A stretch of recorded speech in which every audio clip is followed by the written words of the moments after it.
Lunch break ang security guard na si Junivi pero sa halip na kumain at magpahinga, pag-renew ng kanyang driver's license ang inasikaso niya lalo't mag-e-expire na ito sa susunod na linggo. Kasi wala po ng Saturday saka Sunday ang LTO po.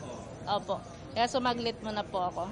Kung magre-renew kayo ng inyong driver's license, halimbawa dito sa Quezon City Licensing Office, first step nyo dito sa pre-evaluation, titingnan kung tama at kumpleto yung inyong mga dokumento na dala at kasunod niyan ay dito na kayo sa isa pang opisina kung saan bibigyan kayo ng queuing number at dito na rin kayo mag-e-exam at aabangan nyo na kung mabibigyan kayo ng inyong lisensya.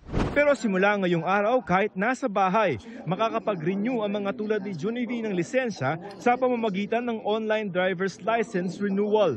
Makikita yan sa eGov.ph app na pwedeng ma-download sa mga smartphones.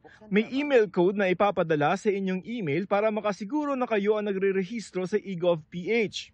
Puntahan ang NGA o National Government Agency at hanapin ang LTO at ang online driver's renewal sa kasunod na page nito.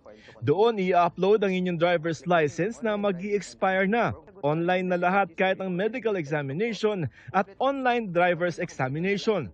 Ito yung eye exam at yung iyong hearing exam. No, online lang din yan.